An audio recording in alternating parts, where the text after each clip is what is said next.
Namaste. In Bihar, the Election Commission of India is conducting a intensive revision of the electoral rolls. This is an unprecedented thing in India because although intensive revisions have taken place earlier, but not so close to the election. Bihar is going to go to election in another 2 or 3 months, and just before that, in a hurried exercise, Bihar has 8 crore voters, mind you, and a number of them are migrant workers. They go and work in other states of India, as far away as Kerala. So at such a short notice and within such a short time, the Election Commission wants to verify the electoral rolls. How is it possible for the migrant workers to come back to Bihar and produce the kind of documents that the Election Commission is asking for? The Election Commission has authorized 11 documents, but surprisingly excluded Aadhaar card, which is the most commonly asked form of identity in India today. Even if you have to get a child admitted to a primary school, they will ask for the child's Aadhaar card, even though there is clear Supreme Court ruling that Aadhaar card is not mandatory for schemes where there is no government subsidy. Education is a fundamental right, but without Aadhaar card, you can't get a child admitted to a government school. And so on. In a number of schemes, Aadhaar card is the basic form of identity which is asked for, but surprisingly, the Election Commission is not asking for it. Then ration card is another thing where a number of people have gotten registered. People have ration cards. The National Food Security Act says that 50% of the urban population and 75% of the rural population must be covered under the NFSA. And there is a biometric authentication when people go to get their supply of ration. But ration card is also not being used as a form of identity. And more surprisingly, the election identity card, which has been used by people to cast their vote in previous elections, is also not being considered as a form of identity. This is very, very surprising. I mean, the question is then why do you have these different identity cards? The Election Commission is saying that if you voted in 2003 and if your name is there in the electoral rolls, then you will be automatically included in the new electoral roll, revised. But if you have not voted in 2003, then you need to produce one of the 11 prescribed identity cards. Number of people in Bihar and also in the country do not have these identity cards. I mean, at this point, currently, I am trying to get Aadhaar card made for 3 children born in a village in Sitapur, who do not have any form of identity registered with the government. They do not have their birth certificates. They are not the beneficiary of any government schemes. They are not included in the family register of the village panchayat, and the panchayat secretary, the village development officer, is not willing to give a certificate which can be used at the local tehsil to get an identity card made for them. So the Election Commission is asking for the proof of date of birth. As we know, number of children in rural areas in India are born at home. They do not have any birth certificates, and in most of the cases parents don't care to get the birth certificate made from whichever authority issues the birth certificate, and in a way the election commission is asking people to prove their citizenship, because the citizenship rule says that if you can prove that you were born in this country before 1987, that is, if you have the proof of your birth in this country before 87, then you are a citizen. If you're born between 87 and 2004, then at least one of your parents has to be a citizen, which means that you have to prove, you have to produce the birth certificate of one of your parents if you're born before 2004. And if you're born after 2004, then you need to produce the evidence of both your parents being the citizen of this country, and you need their birth certificates.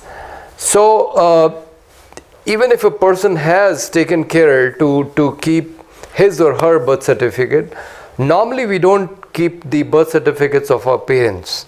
So it may be very difficult for people born after 87 and after 2004 to produce the birth certificates of either one or both of their parents. A number of people are asking that why is the election commission indulging in this exercise? It is none of its business to ask the voters to prove their citizenship. And actually, you don't have, in spite of plethora of identity cards issued by the authorities, not one of them is considered an identity for citizenship. The rules for citizenship are not related to any one particular identity card. I mean, you have to prove your birth date or your parents' birth date. So this is kind of strange that Election Commission of India is actually asking the citizens to prove their citizenship. And if they don't have their proper birth certificates, they can't prove the citizenship of their parents, then they face the risk of being excluded from the voter rolls. Election Commission has already said that 36 lakh people were not found at the address that they have given, which means they are probably going to be excluded from the voters list. And then even though now Election Commission has allowed the enumeration form to be submitted with any kind of identity card, but if it sticks to its rules, then, and it doesn't consider Aadhaar card and ration card and the previous electoral identity card as proof of a citizen of this country, then it is likely that a large number of voters are going to be excluded from the voter rolls.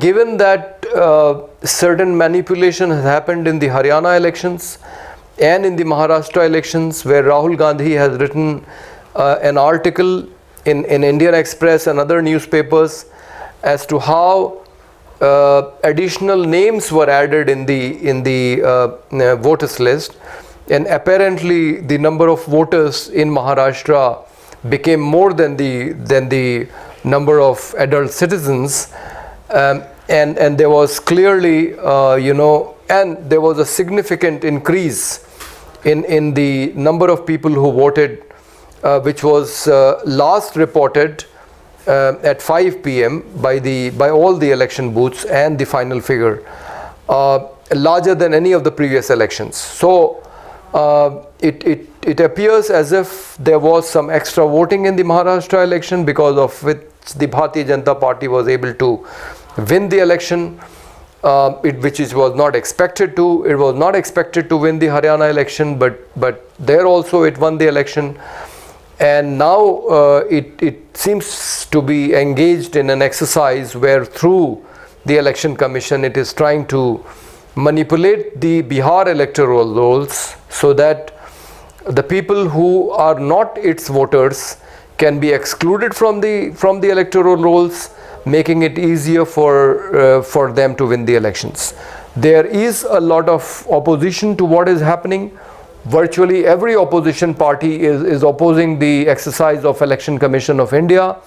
Ajit Anjum, who was giving a ground report, detailed ground report, and has shown that the Election Commission is not following its own rules when getting the enumeration forms filled and submitted.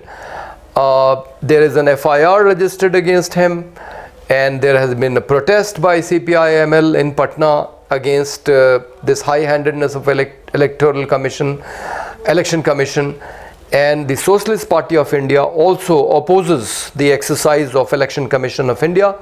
Yes, it is fine to verify your electoral rolls, to exclude the people who are dead or who have left the state, and to add the eligible voters, but the way it is being done, it has raised a lot of suspicion in people's mind, and they are definitely not going to be transparent. For example, even if they were to do this, if they could publish the names of people who are being excluded, then the people can get a chance to file their reply and maybe come up with the necessary documents. But it is doubtful whether the Election Commission is going to be transparent in this exercise. People are probably going to find out just at the last moment or even on the day of the polling that their names are not in the electoral rolls. This is very dangerous, and this should not happen just before an election. And the Election Commission of India should continue to work in the manner in which it used to, where it used to make sure that not a single voter was left behind, that you could go to the booth and vote with any form of identity. This is what should happen, and we hope that good sense will prevail and Election Commission will give up this exercise of trying to exclude people from electoral rolls. Thank you.